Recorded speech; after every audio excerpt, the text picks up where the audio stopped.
Welcome to Open Scrolls. If these stories give you strength, subscribe right now. Share this with someone who needs hope, and tell me in the comments what season of life you are in. Are you in the pit, the prison, or the palace? Today we walk with Joseph from pit to palace. And before we begin, let me tell you this quietly. The pit is not the end. The waiting is not the end.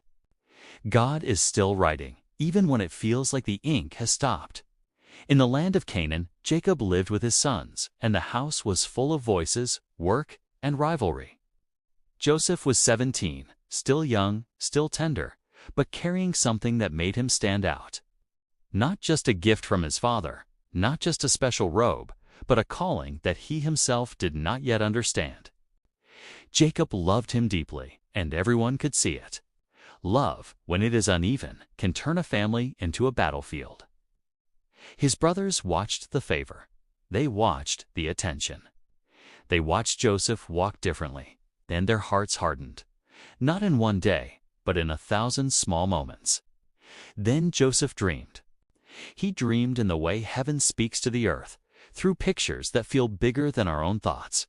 In one dream, sheaves of wheat stood in a field, and Joseph's sheaf rose high, and the others gathered and bowed.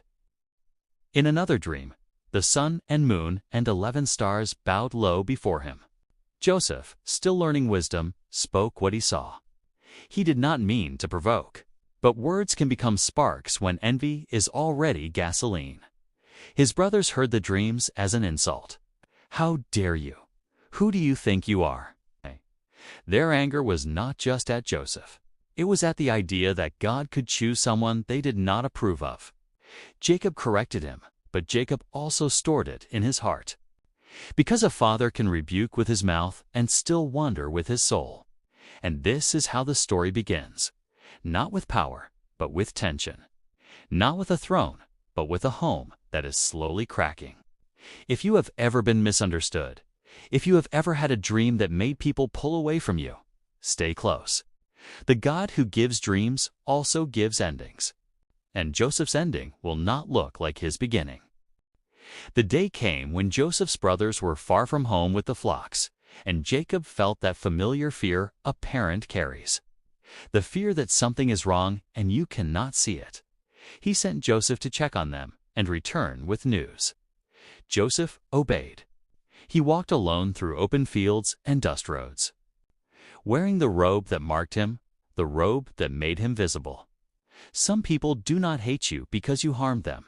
Okay. They hate you because you remind them of what they feel they never received. When his brothers saw him from a distance, they recognized him instantly. They did not see a brother coming. They saw a symbol. They saw the dreamer. Their words turned dark. Their plans formed quickly. They spoke of ending him, of erasing the problem. They threw him into a pit, empty of water and full of echo.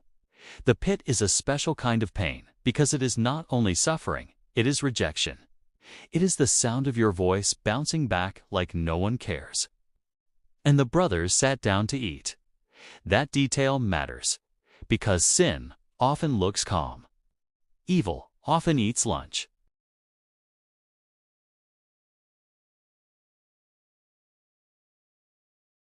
Not murder, but something that felt clean enough to live with. They sold Joseph for silver and watched him disappear into the horizon. Chains, dust, a foreign language ahead. They stained the robe and carried it to Jacob. Jacob saw it and collapsed under grief. A father's wail is one of the heaviest sounds on earth. He mourned as if the world had ended. Meanwhile, Joseph was carried farther and farther from everything familiar. Here is the first lesson, and I want you to hold it. Being thrown into a pit does not mean God threw you away. Sometimes people make a choice against you, and God still makes a plan for you. Joseph did not have power. Joseph did not have a voice.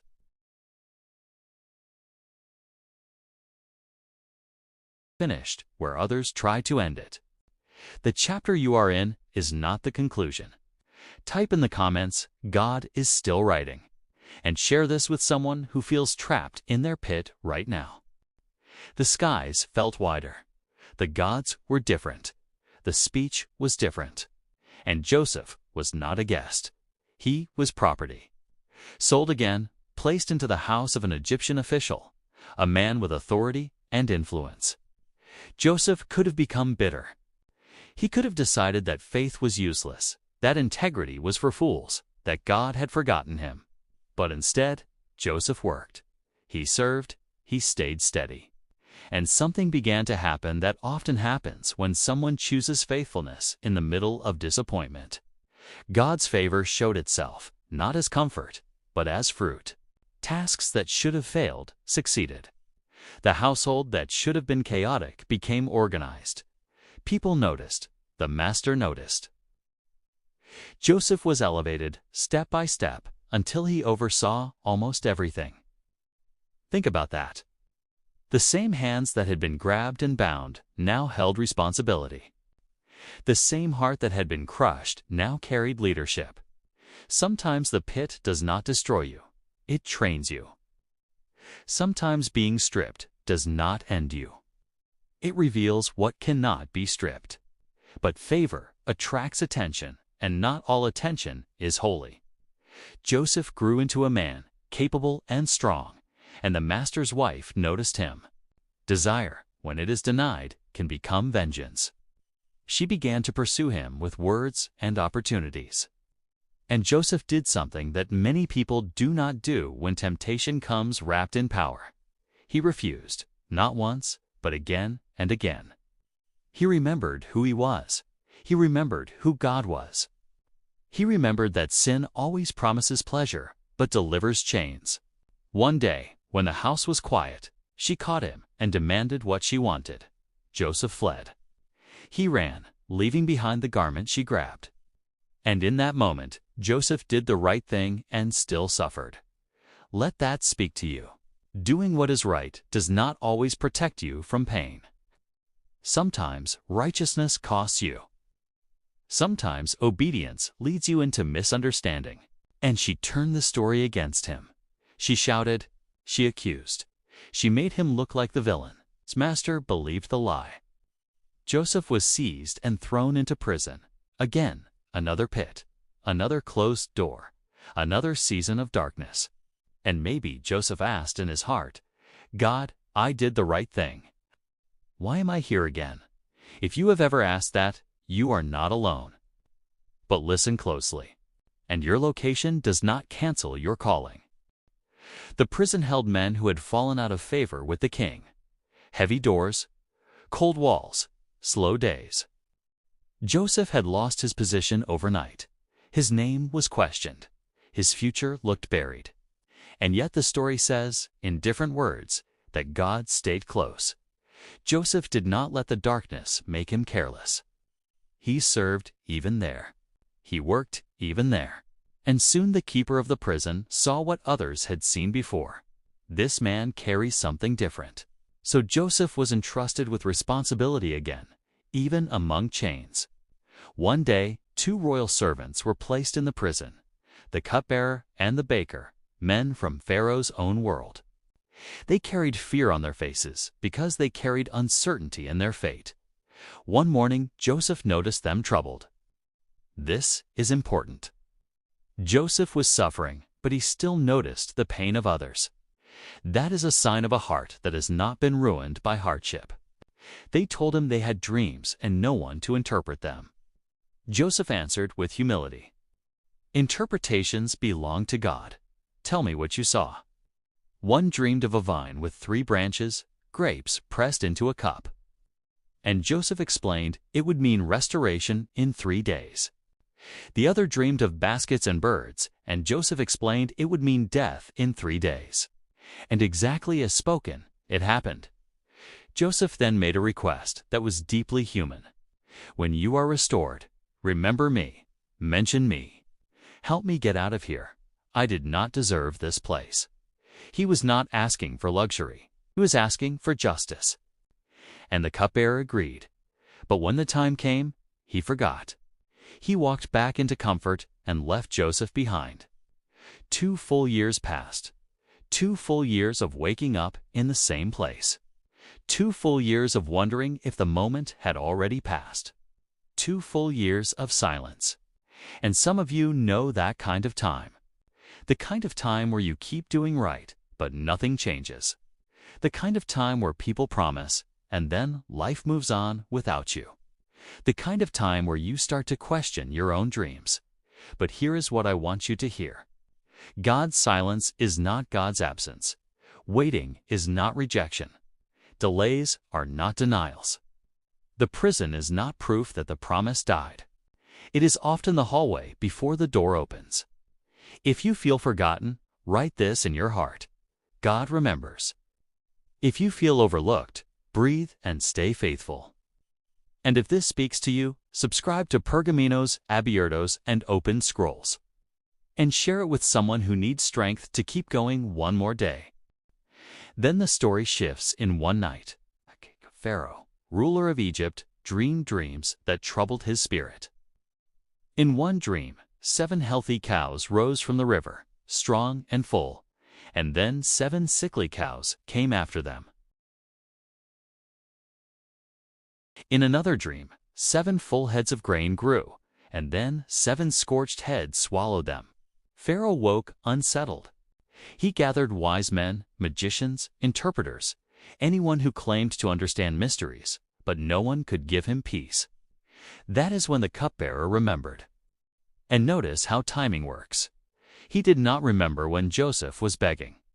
He remembered when Pharaoh needed help. Sometimes your breakthrough does not come because someone finally cares about you. It comes because God positions your gift where it cannot be ignored.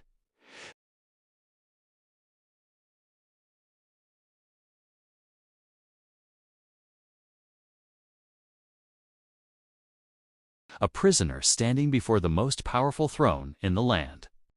Pharaoh told him, "I heard you can interpret dreams." Joseph could have taken the moment and made it about himself.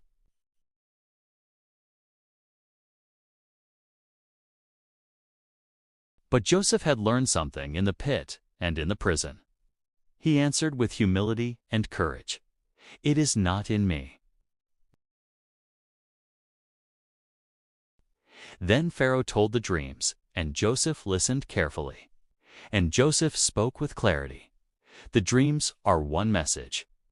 7 years of abundance are coming, followed by 7 years of severe famine.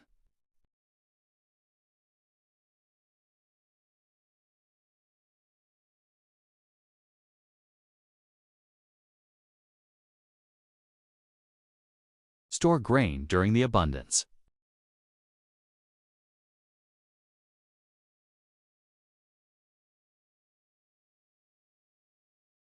Not just intelligence, not just confidence. The Spirit of God.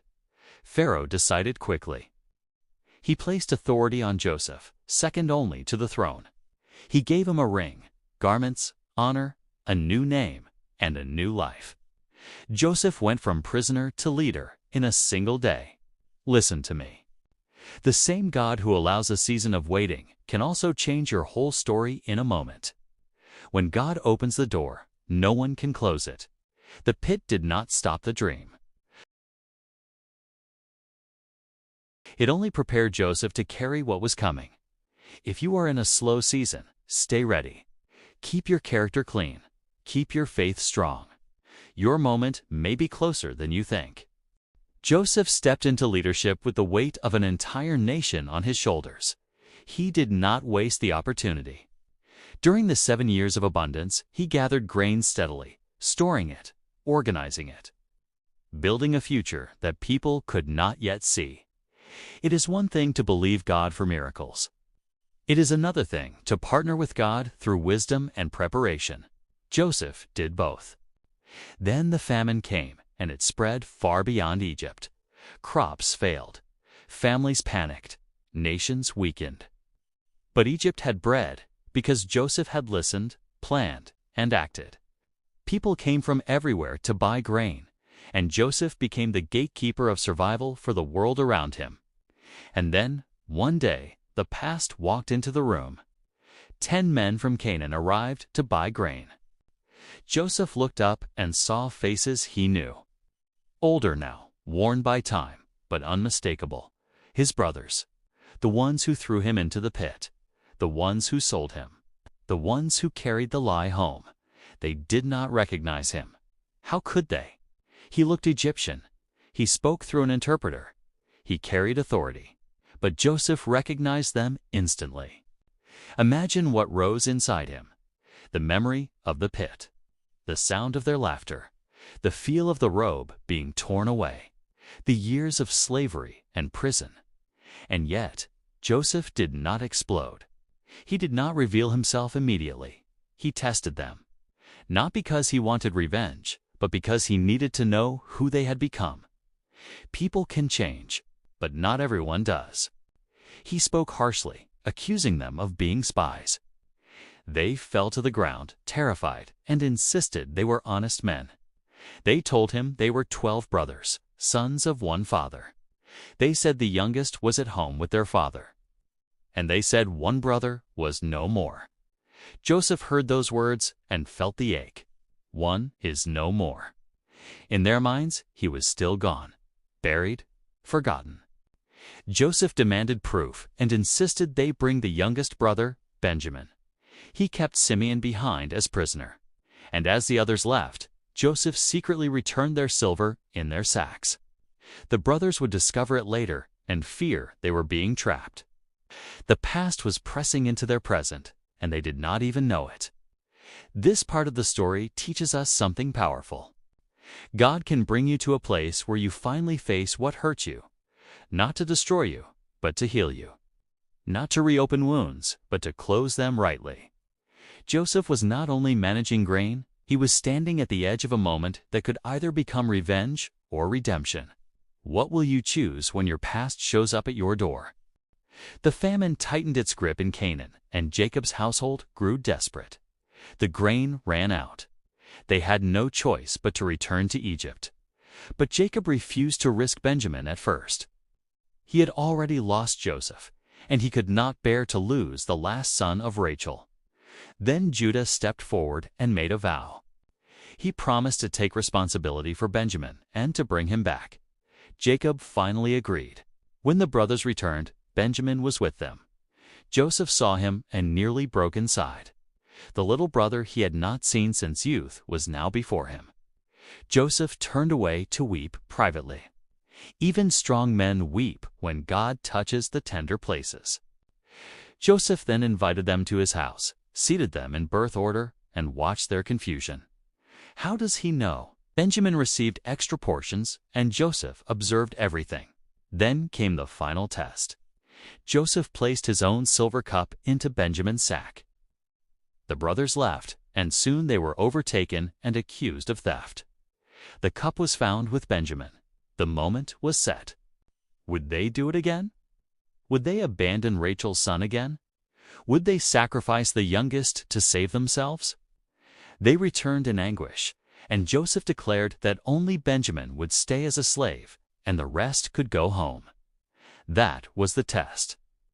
And Judah, the brother who once helped send Joseph away, stepped forward and changed the entire story. He spoke with honesty, with emotion, with responsibility. He told Joseph how their father's life was tied to Benjamin's.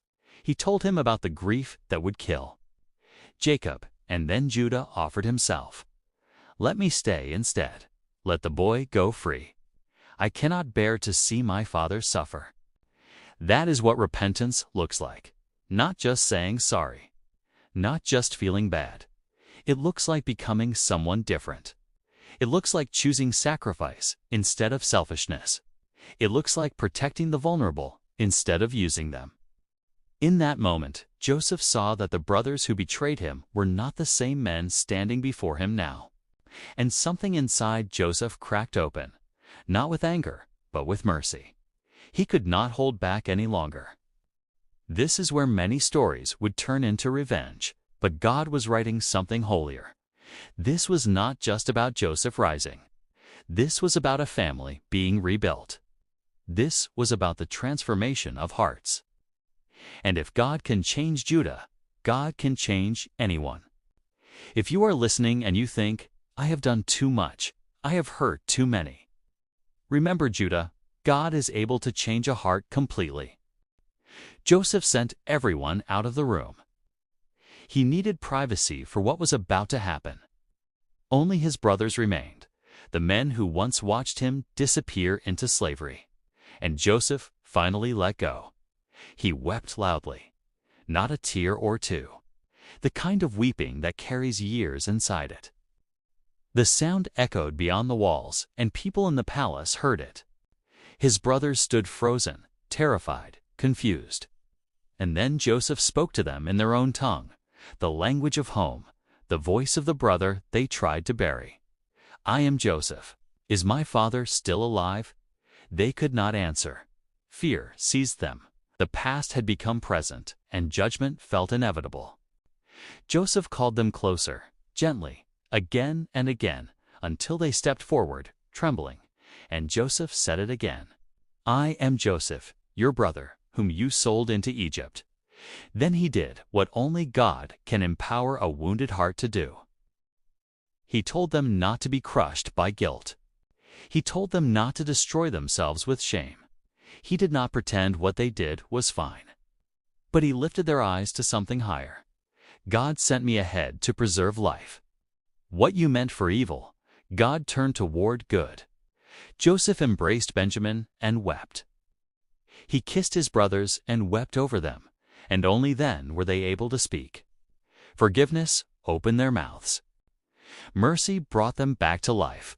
Pharaoh welcomed Joseph's family and offered them a place in the land. Jacob was brought down to Egypt, and when Joseph finally saw his father, he fell on his neck and wept a long time. The dream that began with jealousy ended with reunion. The story that began in a pit ended in provision. And now, let me speak to you. Maybe you have been betrayed. Maybe you have been falsely accused. Maybe you have been forgotten. Joseph's life tells you that God does not waste pain. God can turn the pit into a passage. God can turn the prison into preparation. God can turn your tears into testimony. This is Open Scrolls. If this story touched your heart, subscribe, share it with someone who needs hope, and comment below with the words, "My story is not over." And until next time, hold on to faith. The God who gave the dream is still faithful to fulfill it.